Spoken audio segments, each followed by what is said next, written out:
আচ্ছা, তো সময় হয়ে গেছে। এখন আমরা পড়ব আরসি সার্কিট উইথ সোর্স। অর্থাৎ এটা এমন একটা সার্কিট যেখানে থাকবে একটা ব্যাটারি যার ভোল্টেজ কিনা ভিএস ভোল্ট, এবং এর সাথে আমি একটা সুইচ কানেক্ট করব। তো এই সুইচটা এখন ওপেন অবস্থায় আছে।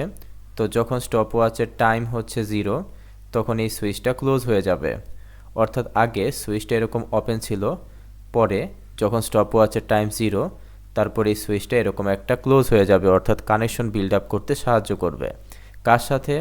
ব্যাটারির সাথে রেজিস্টরের এবং একটা ক্যাপাসিটরের মধ্যে একটা কানেকশন তৈরি হয়ে যাবে। আমি ধরে নিলাম যে রেজিস্টরের ভোল্টেজ হচ্ছে রেজিস্ট্যান্স হচ্ছে আর, এবং ক্যাপাসিটরের ক্যাপাসিটেন্স হচ্ছে সি। ক্যাপাসিটরের যেই অ্যাক্রসে ভোল্টেজ সেটা হচ্ছে ভি। উপরে প্লাস এবং নিচে মাইনাস দ্বারা কী বোঝায় আপনারা খুব ভালো মতোই জানেন। যদি আমি ধরে নেই যে এই পয়েন্টের ভোল্টেজ হচ্ছে V1 এবং এই পয়েন্টার ভোল্টেজ V2, তাহলে V মানে হচ্ছে V1 মাইনাস V2। অর্থাৎ প্লাস প্রান্ত যাকে ধরেছি সেটা থেকে আমরা মাইনাস প্রান্তের যেই পটেনশিয়াল আছে সেটাকে বিয়োগ দিয়ে দেই। যাই হোক, তো আমি এই জিনিসগুলোকে মুছে দিয়ে আমরা সরাসরি আমাদের অ্যানালাইসিস করা শুরু করি। আমরা একটা ইকুয়েশন বানাবো, সেই ইকুয়েশন থেকে আমরা ভোল্টেজের ফর্মুলা বের করব। অ্যান্ড ভোল্টেজের ফর্মুলা যদি আমরা বের করতে পারি ক্যাপাসিটরের, তাহলে ক্যাপাসিটর দিয়ে কী পরিমাণ কারেন্ট ফ্লো করছে সেটাও আমরা বের করতে পারবো। আচ্ছা, ও আরেকটা ইনফরমেশন দেওয়া থাকতে হবে যে এখানে আমরা অ্যানালাইসিস কখন স্টার্ট করেছি। আমরা ধরে নিই জাস্ট এই পার্টিকুলার কেসে আমরা অ্যানালাইসিস স্টার্ট করেছি যখন স্টপ ওয়াচে টাইম হচ্ছে 0। অর্থাৎ আমরা অ্যানালাইসিস করব যখন স্টপ ওয়াচের টাইম 0 তারপর থেকে, অর্থাৎ 0 এর পর থেকে আমরা অ্যানালাইসিস করা স্টার্ট করব। আমাদের অ্যানালাইসিস হবে হচ্ছে t>0 অ্যান্ড আমরা আমাদের অ্যানালাইসিস স্টার্ট করেছি 0-তে, কারণ হচ্ছে আমরা সুইচটা ক্লোজ করেছি যখন t=0। আমরা পরবর্তীতে এই ভিডিওর পরবর্তীতে দেখব যে এখানে যদি t0 না হয়ে t এর ভ্যালু 2 বা 3 বা কিছু একটা যদি হতো তাহলে কি হতো, অ্যান্ড তখন ম্যাথগুলো কিভাবে সলভ করতে হতো এটাও আমরা দেখব। আচ্ছা, তো বেশি কথা না বলে শুরু করি। তো আমরা ধরে নেই যে যখন আমাদের t হচ্ছে >0, তখন কিন্তু এই সুইচটা ক্লোজ হয়ে গেছে, তাই না? তার মানে দাঁড়াচ্ছে এই হচ্ছে আমাদের ব্যাটারি, এবং এই আমি সুইচটাকে ক্লোজ করে দিলাম। তারপর এই একটা আমাদের রেজিস্টর, এই হচ্ছে আমাদের ক্যাপাসিটর, এই হচ্ছে ভিএস, আর এই হচ্ছে আমাদের সি। তো আমরা এখন যে কাজটা করব, এখন এই সার্কিটে একটা ডিফারেনশিয়াল ইকুয়েশন বের করার চেষ্টা করব। তার জন্য আমাদেরকে এই সার্কিটে একটা কেভিএল এর ফর্মুলা অ্যাপ্লাই করতে হবে। কেভিএল মানে কি? কেভিএল মানে হচ্ছে কারশফের ভোল্টেজ ল। তো চলুন আমরা সেই ফর্মুলাটা বের করার চেষ্টা করি। ধরে নিন যে আমি প্রথমে এই পয়েন্টটাতে আছি, অ্যান্ড এই পয়েন্ট থেকে আমি উপরের দিকে যাব।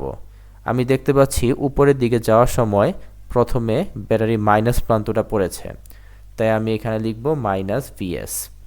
তারপর আমি ডান দিকে যাব। আচ্ছা, আমার একটা কারেন্টের ডিরেকশন ধরতে হবে। আমি ধরে নিলাম কারেন্টের ডিরেকশন হচ্ছে ডান দিকে।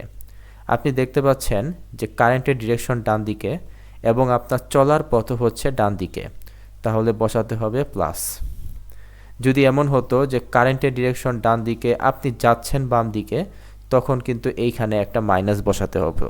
যাই হোক, এই কেসে আমাদের প্লাস বসাতে হবে। তারপর আপনি দেখুন আপনি এখন চলার পথ নিচের দিকে, অর্থাৎ চলার পথে প্রথমে আপনি পেয়েছেন প্লাস, তাহলে এখানে বসিয়ে দিন +V।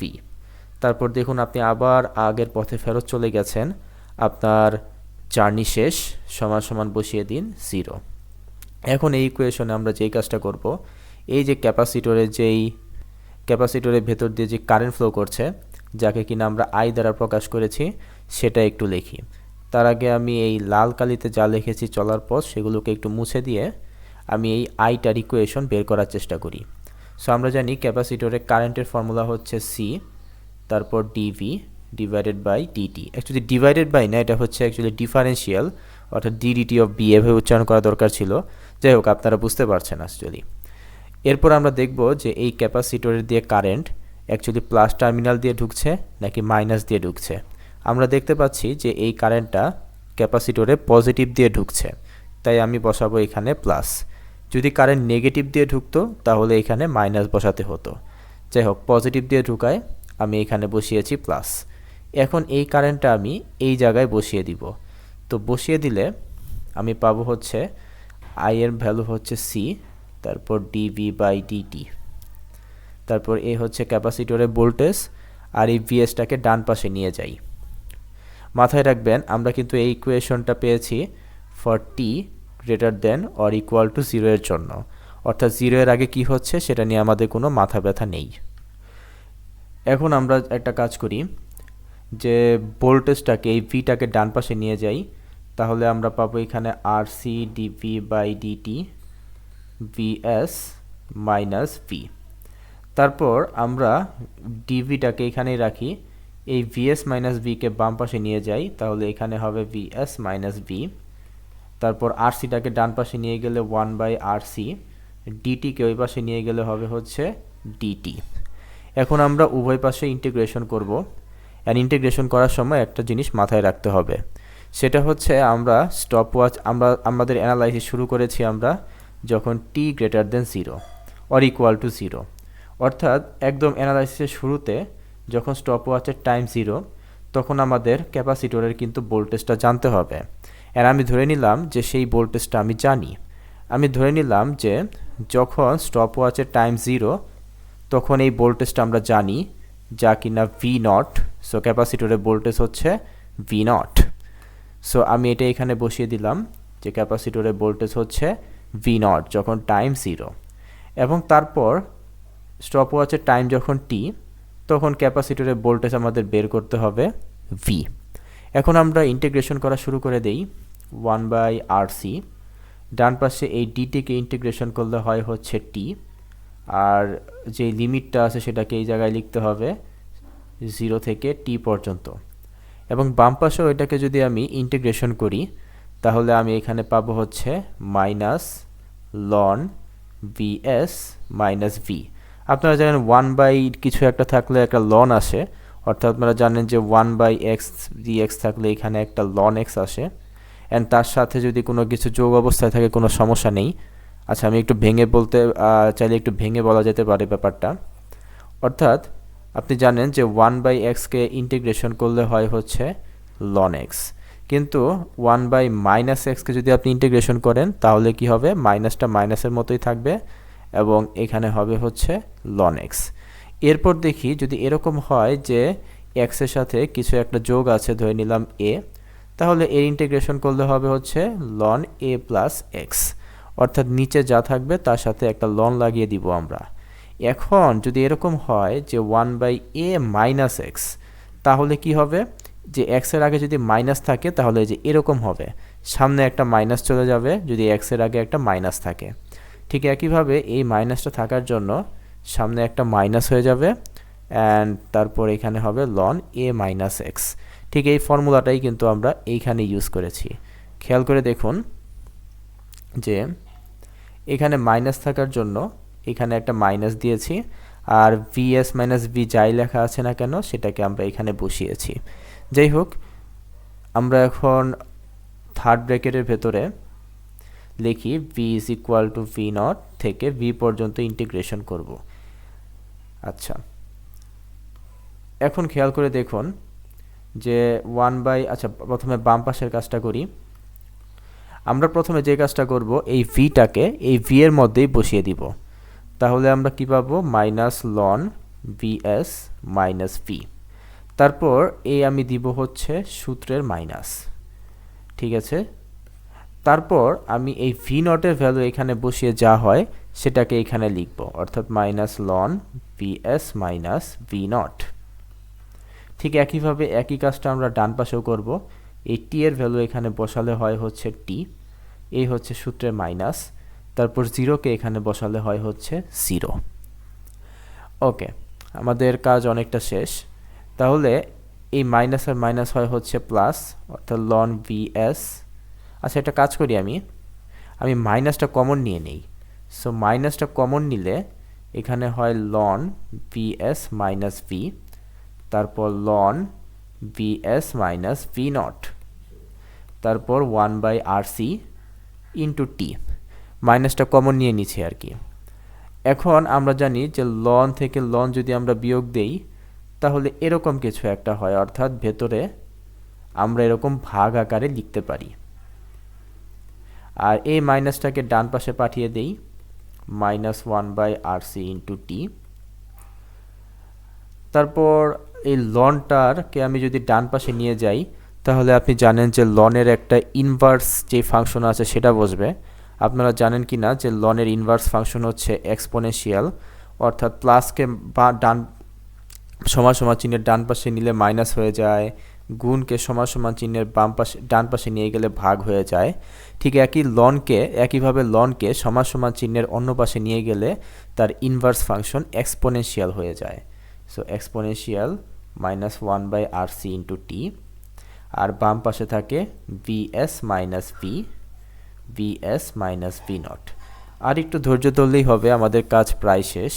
আমরা এই VS মাইনাস ভি নটকে ডান পাশে নিয়ে যাব। আচ্ছা, এখানে একটা মাইনাস আছে, তো আমরা যদি এটাকে ডান পাশে নিয়ে যাই তাহলে হবে VS minus V nought e⁻−1/RC into T. আপনাদের নিশ্চয়ই মনে আছে যে BS হচ্ছে সোর্স ভোল্টেজ এবং ভি নট হচ্ছে ক্যাপাসিটরের ইনিশিয়াল ভোল্টেজ। তারপর VS minus V. I think আমাদের কাজ আসলে অনেকটাই শেষ। আচ্ছা, আমি একটু ভুল হয়ে গেছে আমার, আমি এই জায়গায় আবার কষ্ট করে মাইনাস কেন দিলাম, কারণ এই মাইনাসটা অ্যাকচুয়ালি এই মাইনাসটা। সো আমার আসলে এই মাইনাসটা দেওয়া একদমই উচিত হয়নি, কারণ অ্যাকচুয়ালি এই মাইনাস তো এইখানে আমি ইউজ করে ফেলেছি, তাই আবার সামনে কেন মাইনাস দিলাম। আচ্ছা, এখন ঠিক আছে সব কিছু। তারপর আমি ভিএসটাকে ভিএসের মতোই রাখলাম, এই ভিটাকে আমি নিয়ে গেলাম ডান পাশে, আর এই অংশটুকুকে আমি নিয়ে গেলাম বাম পাশে। তাহলে হবে হচ্ছে VS minus V nought e⁻−1/RC into T. এখন আমি জাস্ট এই অংশটুকুকে একটু মাইনাস দ্বারা গুণ দিই, এই মাইনাস দ্বারা এই অংশটুকুকে আমি গুণ দিব। তাহলে এইখানে হবে হচ্ছে V not minus VS e⁻−1/RC into T, আর এখানে হচ্ছে VS, আর এই ভিটাকে আমি এই পাশে লিখি বাম পক্ষে। সো এটাই হচ্ছে আমাদের ইকুয়েশন। এখানে এই ইকুয়েশনে দুইটা কথা অবশ্যই মাথায় রাখতে হবে। প্রথম কথাটা আপনি জানেন যে এই ভিটা হচ্ছে অ্যাকচুয়ালি কার ভোল্টেজ, এই ভিটা হচ্ছে ক্যাপাসিটরের ভোল্টেজ, এই ভিটা হচ্ছে ক্যাপাসিটরের ভোল্টেজ। দ্বিতীয় কথা যে এই ক্যাপাসিটরটা যেহেতু ভোল্টেজটা যেহেতু টাইমের ফাংশন, দেখতে পাচ্ছেন টাইম যদি চেঞ্জ হয় তাহলে ক্যাপাসিটরের ভোল্টেজটাও চেঞ্জ হবে। তাই অনেক সময় দেখবেন যে এখানে ব্র্যাকেটে একটা টি লেখা হয়, এটা বোঝানোর জন্য যে এই ভোল্টেজটা হচ্ছে ফাংশন অফ টি। সো এটা হচ্ছে ক্যাপাসিটরের ভোল্টেজ এই সার্কিটটার জন্য। দ্বিতীয় কথা, বিএস আপনাকে এইমাত্রই বলেছি যে ভিএস হচ্ছে অ্যাকচুয়ালি সোর্স ভোল্টেজ বা ব্যাটারির ভোল্টেজ বলতে পারেন। সবচেয়ে ইম্পর্টেন্ট কথা হচ্ছে এই ভি নট নিয়ে এবং এই টাইম নিয়ে। খেয়াল করে দেখুন যে আমাদের ক্যাপাসিটরটা, আমাদের যেই সার্কিটটা সেটা কিন্তু দেখতে ছিল কিছুটা এরকম। অ্যান্ড আমি এখন আপনাদেরকে বলবো বিশেষভাবে এই সুইচটার দিকে একটু তাকাতে, বা সুইচটার দিকে না তাকিয়ে আপনারা এই দিকে তাকান যে আমরা অ্যানালাইসিস কখন শুরু করেছি। আমাদের অ্যানালাইসিসটা শুরু হয়েছিল যখন স্টপ ওয়াচের টাইম হচ্ছে 0, অর্থাৎ আমাদের অ্যানালাইসিস আমরা করেছি for greater than or equal to 0 টাইমের জন্য। সো আমাদের স্টার্টিং টাইম হচ্ছে অ্যাকচুয়ালি 0। তাই আমি কি করতে পারি খেয়াল করে দেখুন তো, আমি চাইলে কি মনে মনে টি এর সাথে একটা 0 আমরা বিয়োগ দিতে পারি না? এটা হচ্ছে গুড প্র্যাকটিস। কেন গুড প্র্যাকটিস সেটা আমি আপনাদেরকে একটু পরেই বলবো।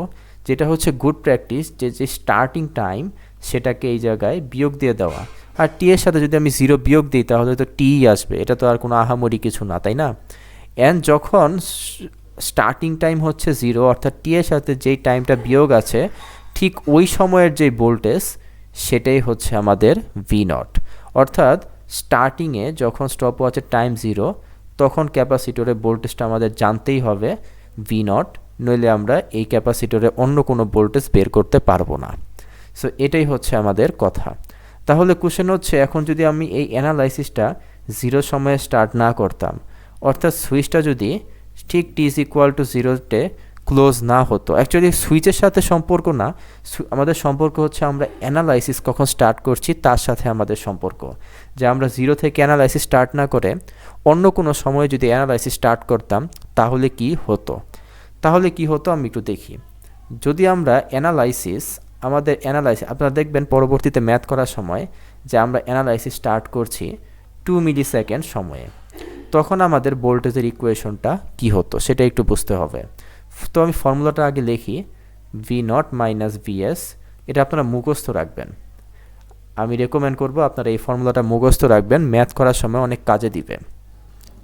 সো এখন আমরা কি করব, যেহেতু আমি বলেছি একটা গুড প্র্যাকটিস যে সবসময় আপনি স্টার্টিং টাইমটা বিয়োগ দিবেন, অর্থাৎ আমাদের অ্যানালাইসিস করা স্টার্ট করেছি যখন স্টপ ওয়াচের টাইম হচ্ছে 2 মিলি সেকেন্ড, তো আপনি এই 2 মিলি সেকেন্ড টাইমটা এই জায়গায় বিয়োগ দিয়ে দিবেন।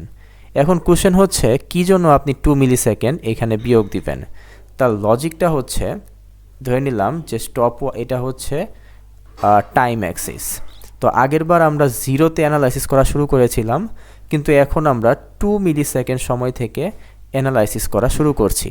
অ্যান্ড তারপর কোনো একটা সময় ধরে নিলাম যখন টাইম হচ্ছে টি, তখন আমরা বের করতে চাই যে ক্যাপাসিটরের ভোল্টেজ কত, অর্থাৎ ঠিক এই সময়টাতে আমরা বের করতে চাই যে ক্যাপাসিটরের ভোল্টেজ কত।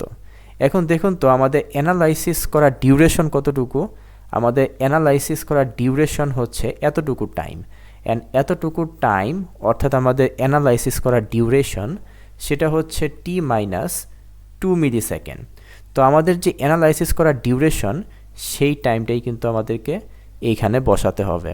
ঠিক এই কারণেই আমি এখানে লিখেছি টি মাইনাস 2 মিলি, বা একদম স্ট্রেট ফরওয়ার্ড যে স্টার্টিং অ্যানালাইসিস করার যে স্টার্টিং টাইম সেটাকে আপনি এখানে বিয়োগ দিয়ে দিবেন। এখন কথা হচ্ছে what is V naught, V naught কি এখন আর টি ইজ ইকুয়াল টু 0 এর ভোল্টেজ? উত্তর হচ্ছে না, তার কারণ আপনি অ্যানালাইসিস স্টার্ট করেছেন 2 মিলি সেকেন্ড সময়ে, তাহলে আপনি দেখবেন যে আপনার অ্যানালাইসিস করার শুরুতে আপনার ক্যাপাসিটরের ভোল্টেজ কত, এটা আপনাদেরকে জানতে হবে। অ্যান্ড সেই ভোল্টেজটাই হচ্ছে অ্যাকচুয়ালি ইনিশিয়াল ভোল্টেজ। মাথায় রাখবেন ভি নট হচ্ছে actually initial voltage of the capacitor, initial voltage of the capacitor. Initial voltage মানে কিন্তু 0 সময়ের ভোল্টেজ না, যখন আপনি আপনার অ্যানালাইসিস করা স্টার্ট করেছেন ঠিক সেই সময়ের ভোল্টেজটা হচ্ছে এটা। যাই হোক, অনেক কথা বললাম, আলটিমেটলি মাথায় রাখবেন ভিএস, তারপর V not minus VS E to the power minus T by R C, starting টাইমটা অবশ্যই এখানে বিয়োগ দিতে হবে। এখন আমরা আবার সেই সার্কিটে চলে যাই, যখন সুইচটা ক্লোজ হয়েছে 0-তে।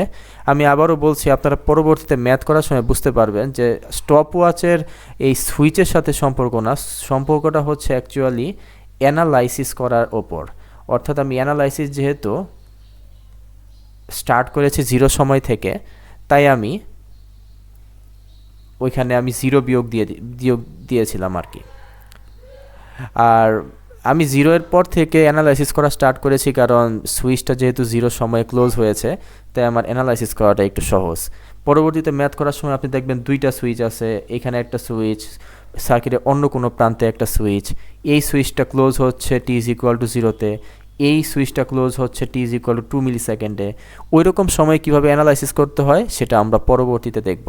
আপাতত আমরা সিম্পল সার্কিটে থাকি যেখানে সুইচটা ক্লোজ হয়েছে টি ইজ ইকুয়াল টু 0-তে, অ্যান্ড ফর সিম্পলিসিটি আমরা ধরে নিয়েছি আমরা অ্যানালাইসিসও শুরু করেছি after the switch has been closed. Okay, so এখন আমাদের উদ্দেশ্য হচ্ছে কারেন্ট বের করা। এখন এই কারেন্ট আমি আসলে অনেকভাবে বের করতে পারি। আমি ধরেন এই ক্যাপাসিটরের ভোল্টেজ হচ্ছে ভি, তো আপনারা চাইলেন I is equal to C DV by DT, এই ফর্মুলাটা ইউজ করেও বের করতে পারেন, যেটার মাধ্যমে আমরা আগের কোনো এক ভিডিওতে শিখেছিলাম। এবার আমরা অন্য একটা ওয়েতে, অর্থাৎ অ্যানাদার ওয়েতে আমরা কারেন্ট বের করা শিখব। আমি ধরে নিলাম যে এই পয়েন্টটা হচ্ছে গ্রাউন্ড, আর গ্রাউন্ড কথাটা মানে হচ্ছে এই পয়েন্টের ভোল্টেজ আমি 0 ভোল্ট ধরে নিয়েছি। তাহলে একটু খেয়াল করে দেখুন যে আমি যদি এই পয়েন্টের ভোল্টেজ ধরে নিই 0 ভোল্ট, তাহলে এই পয়েন্টের ভোল্টেজ হবে হচ্ছে ভি, কারণ দেখুন এই পয়েন্ট থেকে এই পয়েন্টে গেলে একটা ভোল্টেজ ডিফারেন্স আমাদের ফেস করতে হয়, সেটা হচ্ছে ভি। অথবা আপনি এভাবেও চিন্তা করতে পারেন যে এটা থেকে এটা বিয়োগ দেন, তাহলে ভি থেকে যদি আপনি 0 বিয়োগ দেন তাহলে তো আপনি 0ই পাবেন, তাই না? কারণ এই ভিটা হচ্ছে অ্যাকচুয়ালি ডিফারেন্স। কাদের ডিফারেন্স? এই পয়েন্ট এবং এই পয়েন্টের ভোল্টেজ ডিফারেন্স, অর্থাৎ ভি মাইনাস 0। তো মিলিয়ে দেখুন ভি মাইনাস 0 অ্যাকচুয়ালি তো ডিফারেন্সের সমান ভি, সো কোনো সমস্যা নেই। আচ্ছা, ঠিক আছে, একটু অ্যানালাইসিস করে দেখিয়ে দিলাম।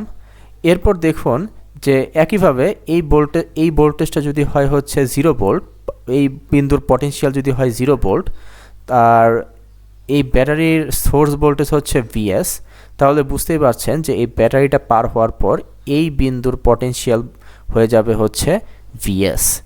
এখন আমরা এই রেজিস্টরের দিকে তাকাই, আমরা অ্যানালাইসিস করা শুরু করেছি টি গ্রেটার দেন 0 এর জন্য, অর্থাৎ আমাদের এই সুইচটা ক্লোজড হয়ে গেছে। সো আমি সুইচটাকে ক্লোজ করে দিই। এখন আমরা এই রেজিস্টরের দিকে একটু তাকাই, যে এই রেজিস্টর দিয়ে কারেন্ট ফ্লো করছে আই। তাহলে আমরা দেখতে পাচ্ছি যে এই রেজিস্টর দিয়ে কারেন্ট ফ্লো করছে আই। সো আমরা জানি আই সমান সমান হচ্ছে নিচে বসবে আর এবং উপরে বসবে হচ্ছে ভোল্টেজ ডিফারেন্স। এখন ভোল্টেজ ডিফারেন্স কত হবে?